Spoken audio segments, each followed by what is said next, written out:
Hit that subscribe button, hit the bell notification so you're notified of when we upload new video content, which is always going to be on a regular basis. If you're one of the first to view, first to like, first to comment, first to share, and all that good stuff there.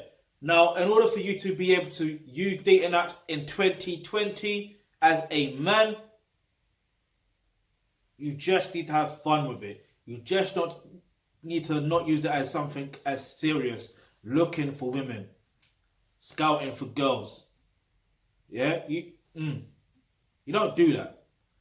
Yeah, just have fun with it. Use it like, here's the thing, yeah.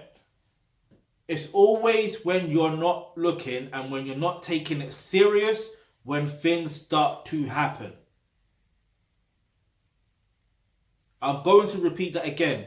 It's always when you are having fun, not taking it serious when things happen. That doesn't just happen in dating and relationships. That happens in life in general. Yeah. So what I recommend that you do as well, on top of having fun and all that stuff, there is if you click the link in the description box below where it says become a member of the Akib Udan Trust, you will get access to online courses such as roles and relationships, and that's where you learn how to develop it as a pure thoroughbred male, and you know exactly what to do as well.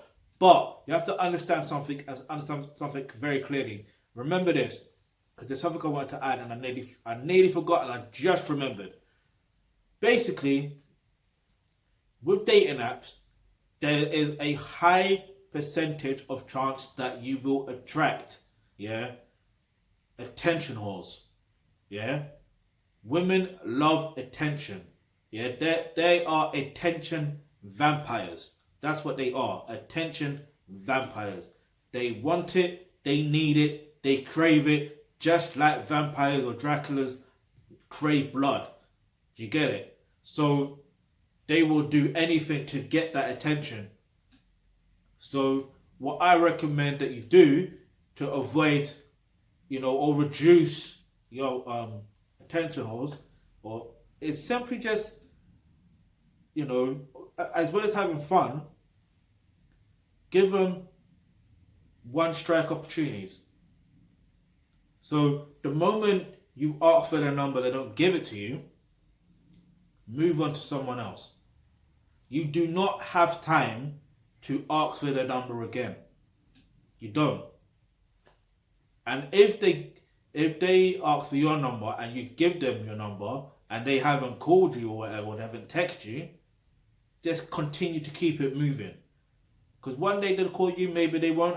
It don't matter. I don't know. It doesn't matter. All you got to understand is don't take things serious. Yeah? But you just keep it moving. You have it's a one-strike policy in 2020. A one-strike policy and you're out. Because at the end of the day, you don't have time to waste, even though you're having fun with it. But let's get back to developing yourself to become a pure thoroughbred alpha male. Click the link in the description box below so you get access to the online course to do with roles and relationships. And if you've got any questions or any topics you'd like for us to discuss in our videos, go ahead, leave that in the comment section below. And remember, hit the subscribe button, hit the bell notification, because you never know the video you suggest might just be next.